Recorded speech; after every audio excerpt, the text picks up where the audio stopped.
السلام علیکم ورحمۃ اللہ وبرکاتہ۔ الحمد للہ نحمده ونستعینه ونستغفره ونعوذ باللہ من شرور انفسنا ومن سیئات اعمالنا، من يهده الله فلا مضل له ومن يضلله فلا هادي له، وأشهد أن لا إله إلا الله وحده لا شريك له، وأشهد أن محمدا عبده ورسوله۔ اللهم صل على محمد وعلى آل محمد كما صليت على إبراهيم وعلى آل إبراهيم إنك حميد مجيد۔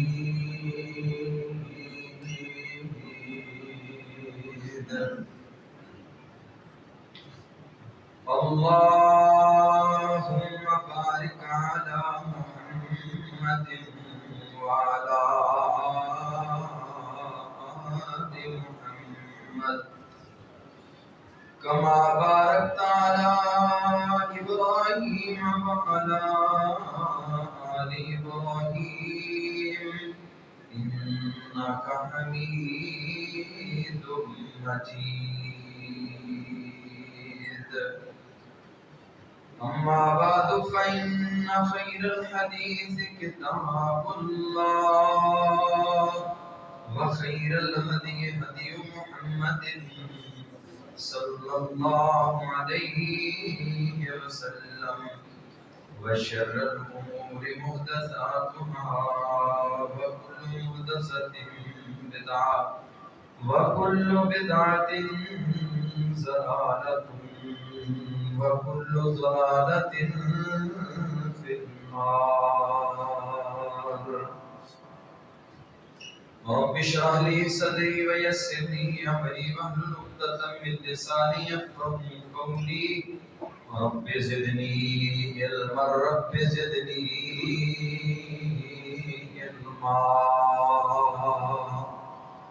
سبحانك لا علم لنا إلا ما علمتنا إنك أنت العليم الحكيم۔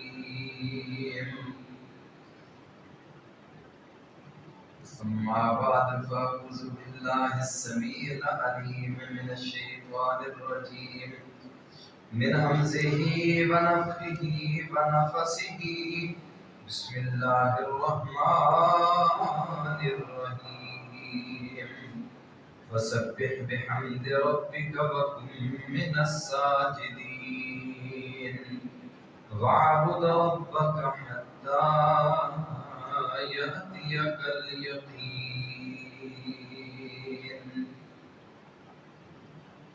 فسبح بحمد ربك، بس آپ تسبیح بیان کریں اپنے رب کی حمد کے ساتھ، وَقُمْ مِنَ السَّاجِدِينَ، اور سجدے کرنے والوں میں سے ہو جائیے۔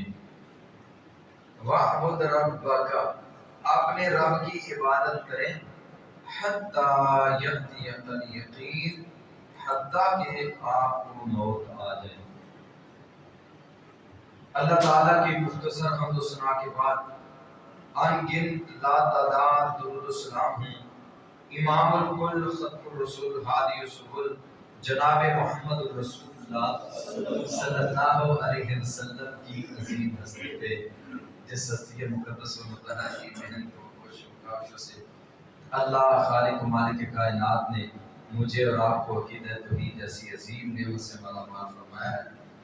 رحمت ہوں، بخشے ہوں صحابہ کرام رضوان اللہ علیہم اجمعین کے مرتبوں پر، جن اللہ کے بندوں نے محمد رسول اللہ صلی اللہ علیہ وسلم کی زبان نبوت سے نکلنے والا ایک ایک کلمہ بڑی دیانتداری اور ایمانداری کے ساتھ پہنچا دی جائے۔ رمضان المبارک گزارنے کے بعد آج پہلا خطبہ جمعۃ المبارکہ ہے، تو آج کے خطبہ جمعۃ المبارکہ میں جس اہم ترین عنوان کی طرف توجہ دلانا چاہتا ہوں وہ عنوان ہے کہ اعمال کے اوپر مداومت اور ہمیشگی کی جائے۔ جب تک مستقل مزاجی مداومت ہمیشگی عمل کے اوپر یہ نہیں ہوگی، اس وقت تک عمل کا فائدہ نہیں ہوگا۔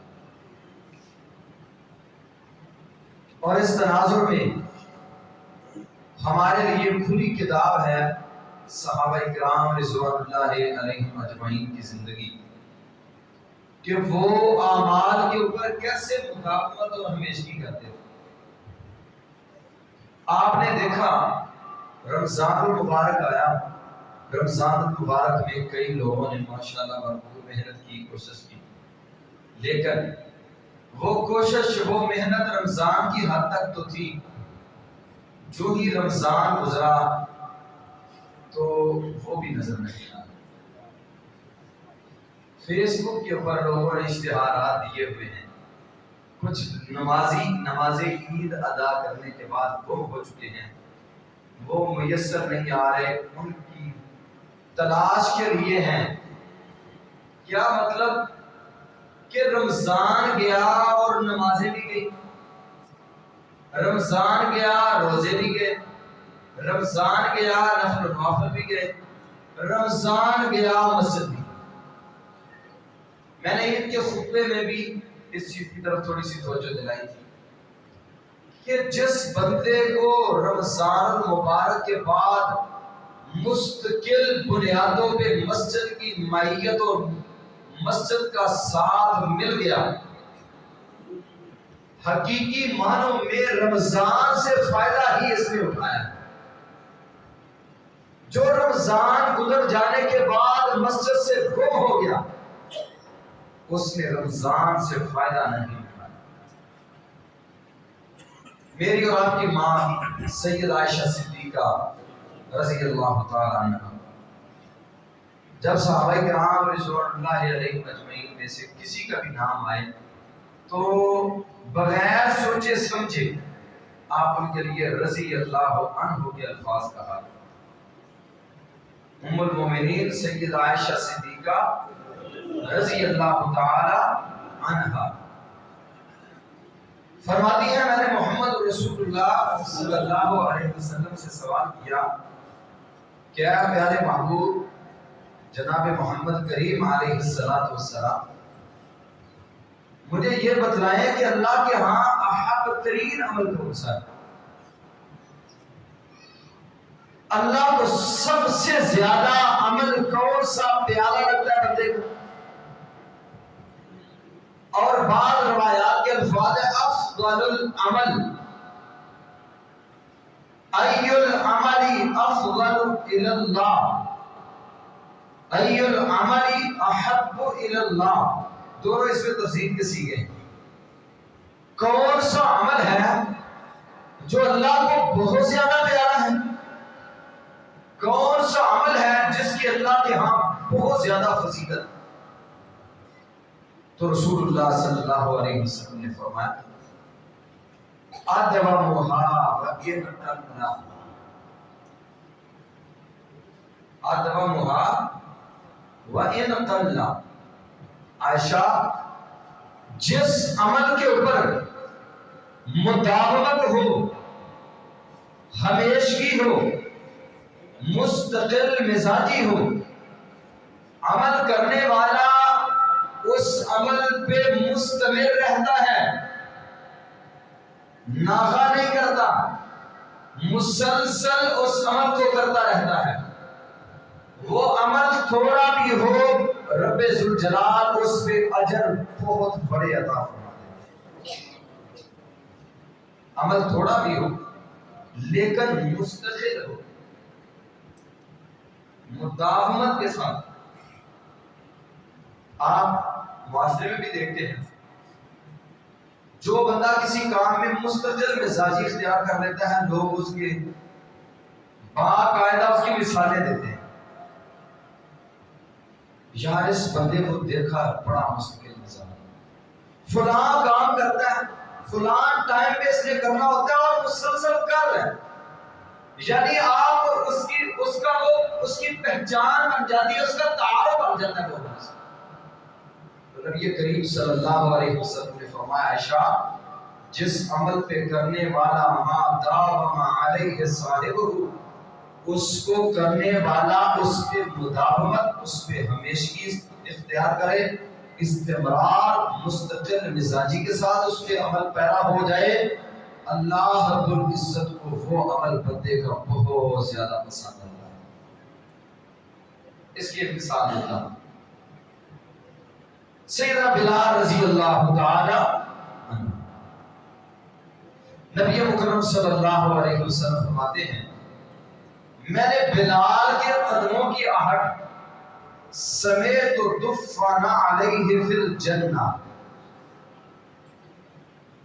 بعض روایات کے الفاظ ہے سمیت خشخشۃ علیہ فی الجنہ، میں نے بلال حبشی کے قدموں کا کھڑا، بلال حبشی کے قدموں کی آہٹ، بلال کے چلنے کی آواز اللہ کی جنت میں سنی ہے۔ کہاں سنی ہے؟ اللہ کی جنت میں مجھے سنائی دے۔ میں نے جبریل سے پوچھا جبریل یہ کس کے چلنے کی آواز ہے؟ جبریل کہتے ہیں محبوب یہ آپ کا غلام بلال زمین پہ چل رہا ہے اور اس کے قدموں کی آہٹ اللہ کی جنت میں سنائی دے رہی ہے۔ اس سے یہ بھی پتا چلتا ہے شخصیت جیسی بھی ہو، دنیاوی اعتبار سے تو آپ کا لباس کسی بندے کو متاثر کر سکتا ہے، آپ کا مال کسی کو مرعوب کر سکتا ہے، آپ کا رہنا سہنا، آپ کا گھر، آپ کی کوٹھی، آپ کا بنگلہ، آپ کی جاب، آپ کا منصب، آپ کی جاہ و حشمت یہ کسی بندے کو مرعوب کر سکتی ہے، لیکن اللہ کے ہاں ان ساری چیزوں کی کوئی قدر نہیں۔ اللہ کے ہاں شخصیت کون سی ہے؟ اب بلال حبشی رضی اللہ تعالیٰ عنہ کا حال یہ ہے، سیاہ فام ہے، موٹے موٹے ہونٹ ہیں، اور منڈیوں میں بھیڑ بکریوں کی طرح جس اللہ کے بندے کا سودا ہوتا تھا، آج یہ عقیدہ توحید کے ساتھ منسلک ہو چکا ہے، محمد کریم علیہ السلام کا سچا اور پکا غلام بن چکا ہے، کتاب و سنت کے مطابق کہ قالب میں اپنی زندگی کو ڈھال چکا ہے۔ تو میرے بھائیوں اس کی شخصیت اللہ کے ہاں اتنی بلند تر ہو چکی ہے، اللہ کے ہاں اس کی شخصیت اتنی عظیم تر ہو چکی ہے، وہ زمین پہ چلتے ہیں ان کے قدموں کی آہٹ اللہ کی جنت میں سنیں گے۔ آپ نے بلال رضی اللہ تعالیٰ عنہ سے پوچھا بلال جب میں چل رہا تھا تو جنت میں سمیت دفن علیک فی الجنہ، میں نے آپ کے قدموں کی آہٹ اللہ کی جنت میں سنی ہے۔ بلال کون سا عمل کرتے ہو جو آپ کا عمل اللہ کو اتنا پسند آیا ہے کہ آپ زمین پہ چلتے ہو اور قدموں کا کھڑا جنت میں سنائی دیتا ہے؟ مجھے بھی بتلاؤ وہ کیا عمل کرتے ہو؟ بلال رضی اللہ تعالیٰ عنہ فرمانے لگے محمود وضو کرنے کے بعد 2 رکعتیں ادا کرتا ہوں۔ کتنی رکعتیں؟ وضو کرنے کے بعد 2 رکعتیں پڑھتا ہوں اور مداومت سے پڑھ رہا ہوں، ہمیشگی سے پڑھ رہا ہوں، مستقل مزاجی سے پڑھ رہا ہوں۔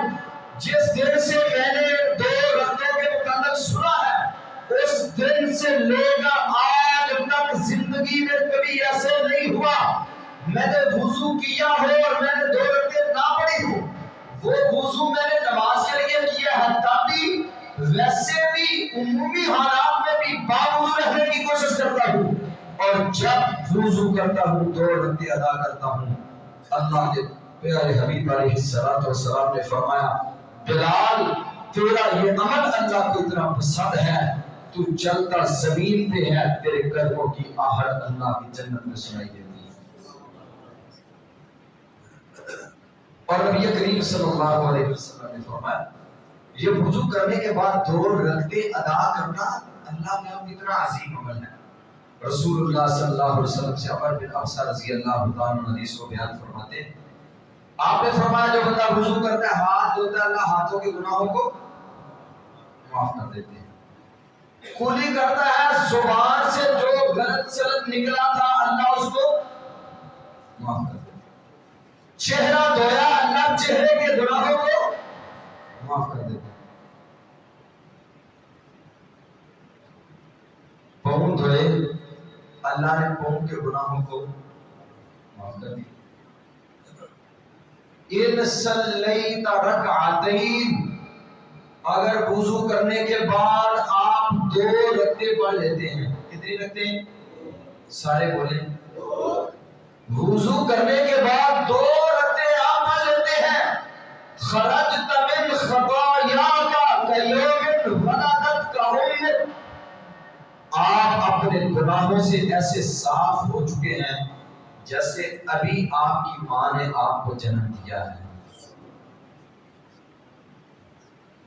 ان صلیت رکعتین، اگر آپ صرف وضو کرنے کے بعد 2 رکعتیں ادا کرتے ہیں تو رب ذوالجلال والاکرام آپ کو گناہوں سے ایسے صاف اور پاک کر دیں گے۔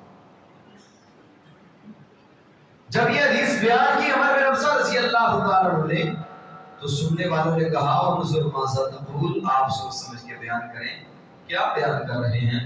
ایؤتی ھذا فی مجلس واحد، ایک ہی مجلس کے اندر ایک وضو کی وجہ سے اتنا بڑا اجر کی زندگی کے سارے گناہ ہی دھو لیے گئے ہیں۔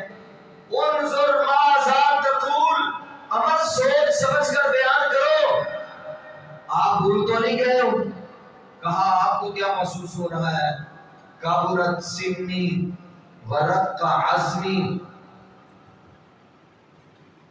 میری عمر بوڑھی ہو گئی ہے، قوا کمزور پڑ گئے ہیں، ہمتیں مال پڑ چکی ہیں، داڑھی سفید، سر کے بال سفید، اور آپ کیا محسوس کر رہے ہیں کہ میں بڑھاپے کی وجہ سے بھول گیا ہوں، میرا حافظہ کمزور پڑ گیا ہے۔ ایو شیء یحرزنی ان اکذب علی رسول اللہ، کون سی چیز ہے جو مجھے اس بات پر آمادہ کر رہی ہے کہ میں اللہ کے نبی صلی اللہ علیہ وسلم کی طرف جھوٹ کو منسوخ کروں؟ مجھے کیا ضرورت ہے جھوٹ بولنے کی؟ اللہ کی قسم میں نے آپ صلی اللہ علیہ وسلم سے مختلف موقعوں پر یہ حدیث 9 مرتبہ سنی ہے کہ جو بندہ وضو کرنے کے بعد 2 رکعتیں پڑھ لیتا ہے، اللہ اس کی زندگی کے سارے گناہوں کو معاف کر دیتے ہیں، گناہوں سے ایسے ہو جاتا ہے جیسے اس کی ماں نے اسے آج ہی جنم دیا۔ تو میرے بھائیوں، بلال رضی اللہ تعالیٰ عنہ نے اس عمل کے اوپر مداومت اور ہمیشگی کی۔ رمضان المبارک کے روزے رکھے، قیام شروع کیا، نفل و نوافل شروع کیے، کچھ وظائف شروع کیے۔ کیا وہ وظائف صرف رمضان المبارک کے لیے ہی تھے؟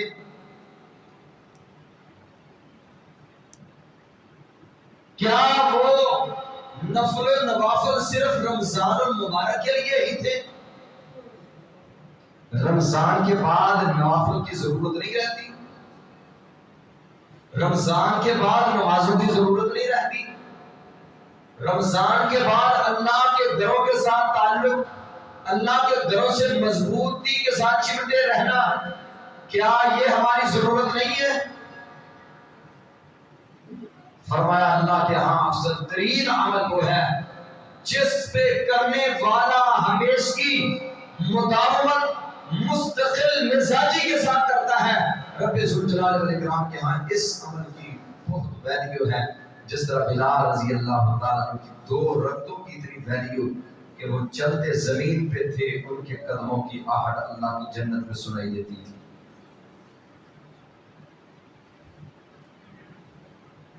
اور صحابہ کرام رضوان اللہ علیہم اجمعین، ان کی زندگی میں یہی تو چیز تھی۔ آپ کا جو فرمان سنا اس پہ پکے ہو، مضبوط عمل کیا۔ عبداللہ بن عمر بن عاص رضی اللہ تعالیٰ نبی مکرم صلی اللہ علیہ وسلم سے آپ کو پتا چلا عبداللہ بن عمر بن عاص رضی اللہ تعالیٰ مستقل روزے رکھ رہے ہیں، سارا دن روزہ، ساری رات قیام، راتوں کے لمبے قیام اور سارا دن روزے کی حالت میں آپ صلی اللہ علیہ وسلم نے بلایا۔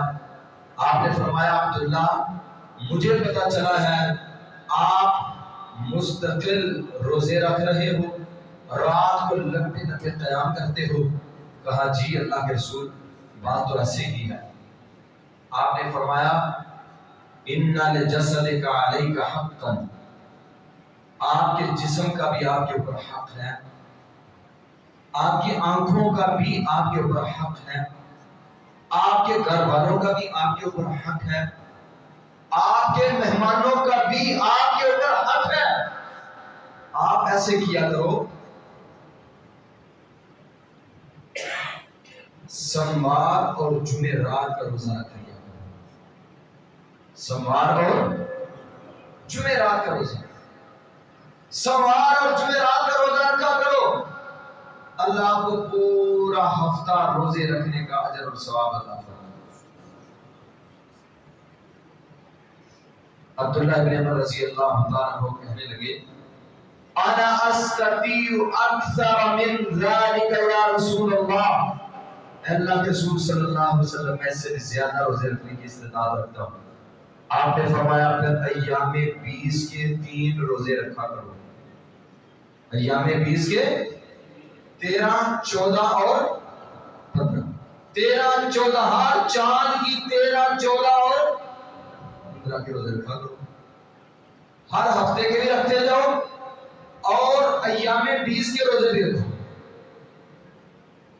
آپ کو اللہ پورے مہینے کا اجر اور ثواب عطا فرمائے کہ آپ نے پورا مہینہ روزے رکھے۔ عبداللہ بن عمر رضی اللہ تعالیٰ عنہ عرض کرنے لگے انا استطیع اکثر من ذالک، جوانی تھی، مضبوط آثار تھے، جوانی تھی، توانائی تھی، طاقت تھی، ہمت تھی۔ آج جوان اپنی جوانی لڑاتا ہے دنیا کے مال کے لیے، دنیا کے کاروباروں کے لیے، دنیا کی کھیلوں کے لیے، جم کے لیے بڑا لمبا چوڑا وقت نکال کے جاتا ہے، ساتھ ساتھ گانے چلتے ہیں، ساتھ ساتھ فلمیں چل رہی ہیں، ساتھ یہ جم پہ جناب اپنی باڈی کو مضبوط کرنے کی کوشش کر رہا ہے۔ لیکن میرے بھائی جوان، کبھی آپ نے یہ سوچا کہ یہ باڈی، یہ جسم ایک وقت آنا ہے کیڑوں مکوڑوں کے حصے ہونا ہے۔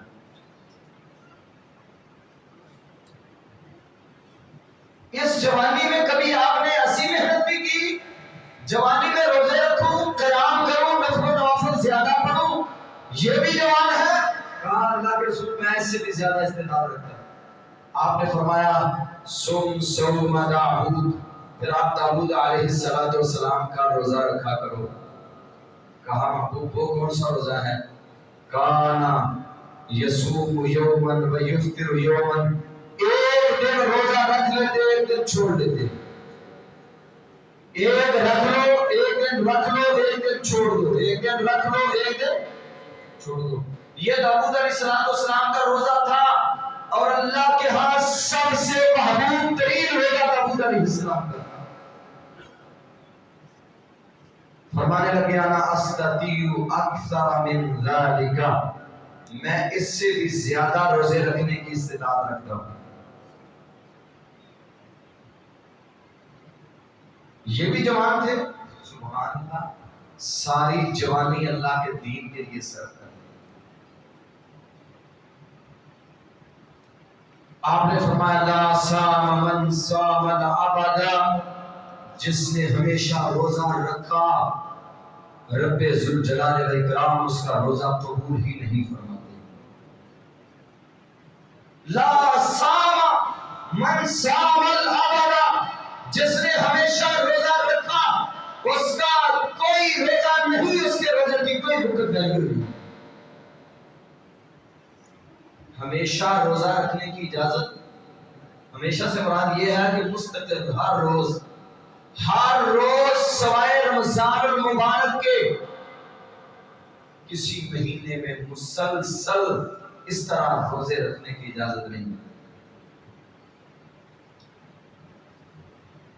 عبداللہ ابن عمر رضی اللہ تعالیٰ عنہ فرماتے ہیں یا رسول اللہ صلی اللہ علیہ وسلم میں داؤد علیہ السلام کا روزہ رکھوں،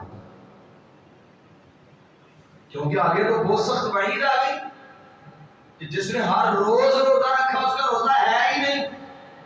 یہاں پہ ٹھہر گئے اور کہنے لگے اللہ کے رسول میں اس پہ ہمیشہ روزہ رکھوں، اسی بنیاد پر ایک روز دن چھوڑوں گا، ایک دن رکھوں گا، ایک دن چھوڑوں گا، ایک دن مستقل بنیادوں پہ ساری زندگی روزے رکھتے رہے، ساری زندگی.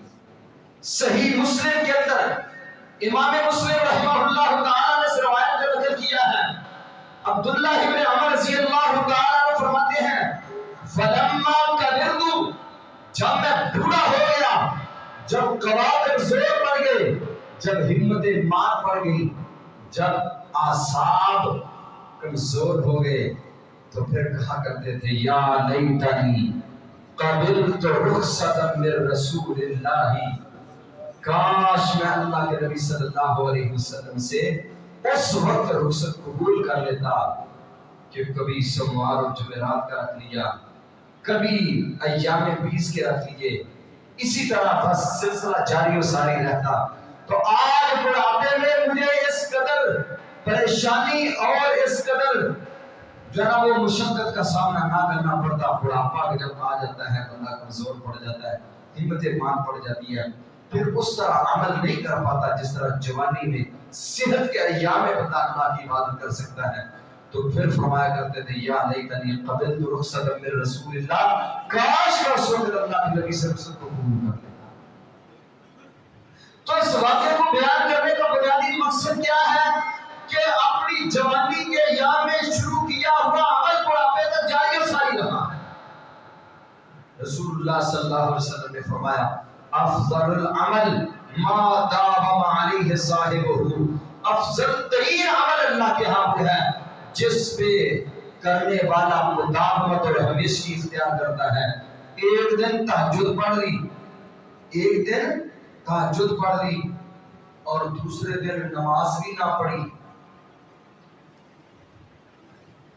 ایک دن تہجد پڑھ لی اور دوسرے دن فجر کی نماز بھی جاتی رہی، کیا فائدہ ایسی تہجد پڑھنے کا؟ کوئی فائدہ نہیں. آپ نے فرمایا اگر آپ مکمل تہجد نہیں ادا کر سکتے 2 رکعتیں فجر سے پہلے اٹھ کے پڑھ لیا کرو. کتنی رکعتیں؟ 2 رکعتیں. یہ پورا رمضان مبارک آپ 11 رکعتیں پڑھتے رہیں، 11 رکعات آپ ماشاءاللہ مسلسل پڑھتے رہیں. لیکن اب اگر آپ اس میں مداومت نہیں کر سکتے، ہمیشگی نہیں کر سکتے، تو کم از کم 2 رکعتیں اٹھ کے پڑھا کریں. آپ صلی اللہ علیہ وسلم نے فرمایا جو 2 رکعتیں فجر سے پہلے اٹھ کے پڑھ لیتا ہے لم یکتب من الغافلین، رب ذوالجلال والاکرام سے غافلوں کی صف میں شامل نہیں کرتے بلکہ اسے عابدین کی صف میں لکھ دیا جاتا ہے. وہ عابدوں کی صف میں شامل کر دیے جاتے ہیں جو 2 رکعتیں اٹھ کے پڑھ لیتے ہیں.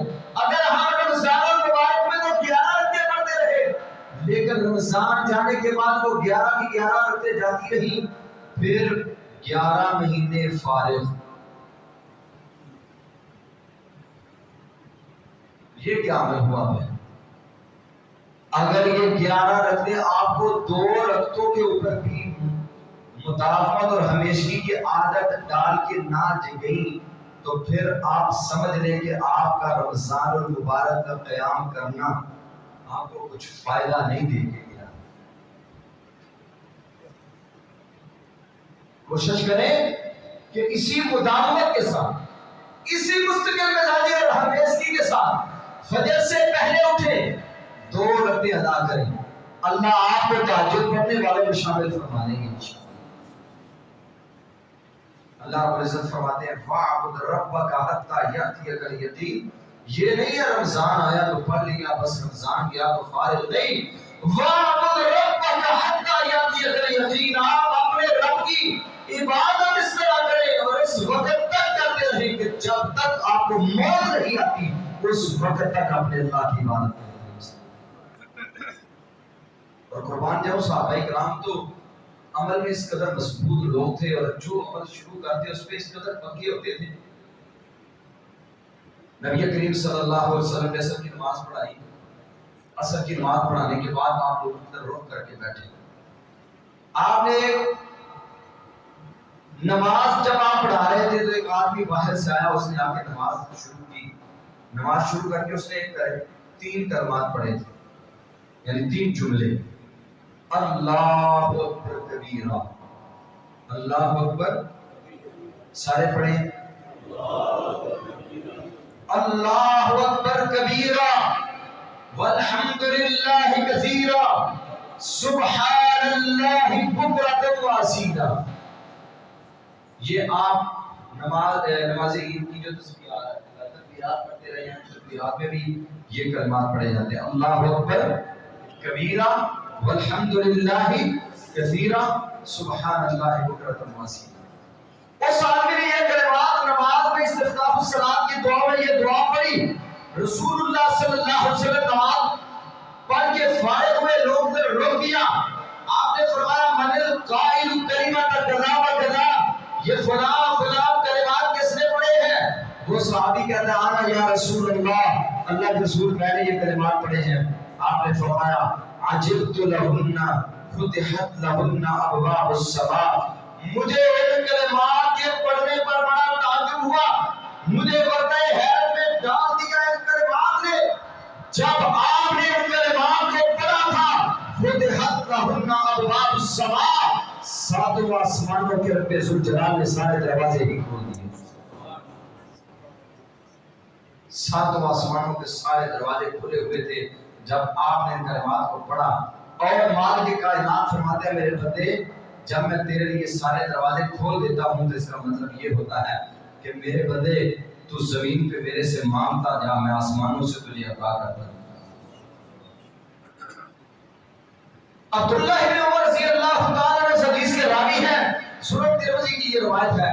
حضرت عبداللہ بن عمر رضی اللہ تعالیٰ عنہ فرماتے ہیں واللہ ما ترکتہن منذ سمعتہن من رسول اللہ، اللہ کی قسم جس دن سے اس حدیث کے یہ فضائل، ان کلمات کی یہ فضیلت میں نے اللہ کے پیارے حبیب علیہ السلام سے سن لی ہے، اس دن سے لے کر عبداللہ بن عمر کی زندگی کی کوئی دن اور کوئی رات ایسی نہیں، زندگی کی کوئی نماز ایسی نہیں جس نماز کے اندر میں نے ان کلمات کو نہ پڑھا ہو۔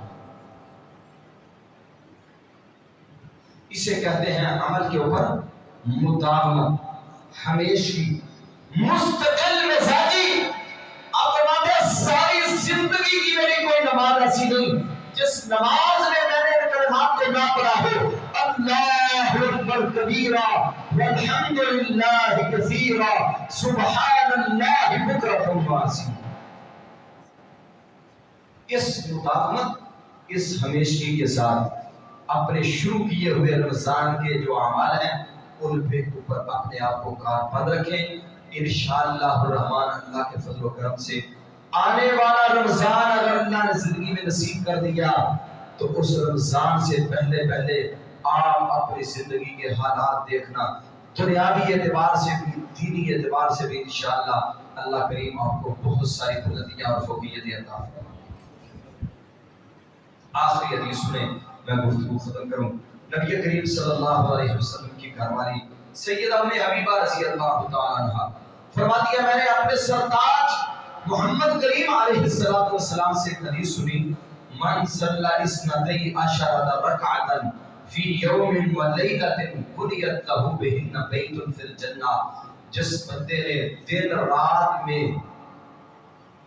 12 رکعتیں پوری کی، دن رات میں 12 رکعتیں جس بندے نے پوری کی، میں اللہ کا نبی اسے جنت میں ضمانت، جنت میں گھر کی ضمانت دیتا ہوں کہ اللہ نے اس کے لیے جنت میں گھر بنا دیا۔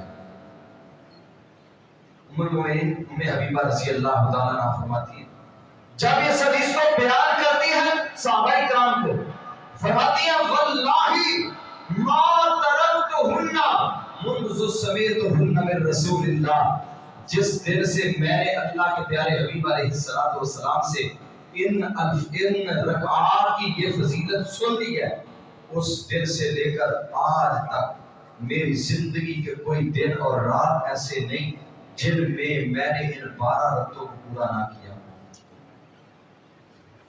ام المؤمنین ام حبیبہ رضی اللہ تعالیٰ عنہا سے بیان کرنے والے راوی کا نام ہے عمر بن اوس۔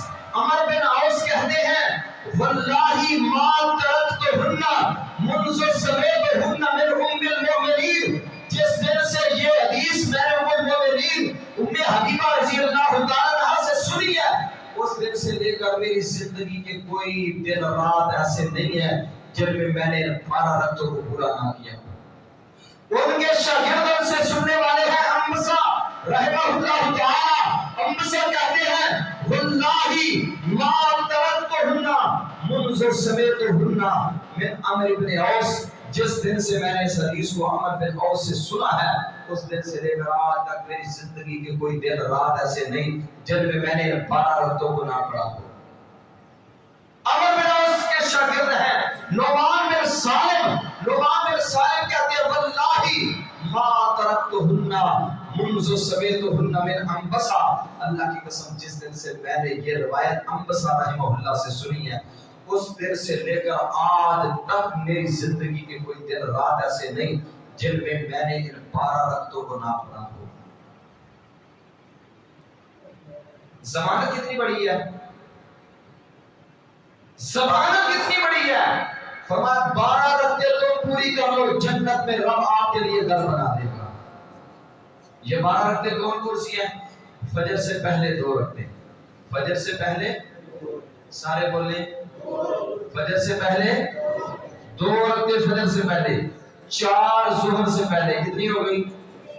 6، 2 ظہر کے بعد 8، 2 مغرب کے بعد 10، 2 عشاء کے بعد 12۔ جو یہ 12 رکعتیں پڑھ لیتا ہے اللہ اس کے لیے جنت میں گھر بنا دیتا ہے۔ اور پھر آپ صحابہ کرام اور محدثین کی زندگی دیکھیں عملی کیسی تھی، ما دام علیہ صاحبہ، اللہ کے ہاں اہم ترین، اللہ کے ہاں افضل ترین، اللہ کے ہاں محبوب ترین عمل وہ ہے جس پہ کرنے والا مداومت اور ہمیشگی کرتا ہے۔ جب وہ ہمیشگی کرتا ہے وہ عمل اللہ کے ہاں محبوب ترین عمل بن جاتا ہے۔ تو میرے بھائیوں، میرے عزیزوں، میرے دوستوں، رمضان المبارک میں جو آپ نے کام شروع کیے اس پہ مسلسل آپ پہرا دیں، ان کو جاری رکھیں، ان کے اوپر مداومت کریں، ان کے اوپر ہمیشگی کریں۔ اور جہاں تک روزے کی بات ہے، سوموار اور جمعے کے رات کا روزہ شروع کریں، باقاعدہ مسجد نبوی کے اندر، بیت اللہ الحرام کے اندر۔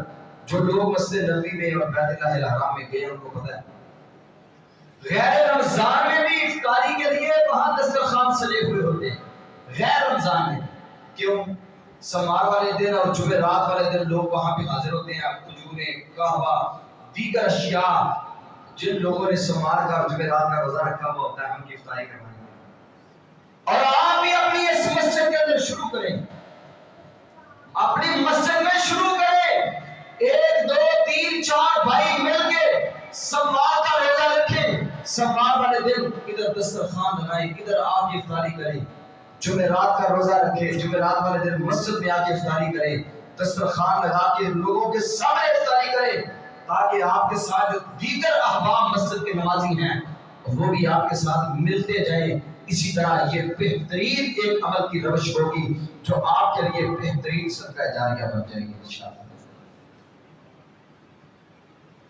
تو نبی کریم صلی اللہ علیہ وسلم نے فرمایا من صام رمضان، جس نے رمضان المبارک کے روزے رکھے، ثم اتبعہ ستا من شوال، پھر اس کے بعد شوال کے 6 روزے، کتنے روزے؟ شوال کے کتنے؟ 6 روزے۔ فرمایا جس نے یہ 6 روزے شوال کے بھی رکھے، کانا کصیام الدہر، وہ اسی طرح یہ ہے کہ جس طرح اس نے پورا سال روزے رکھے۔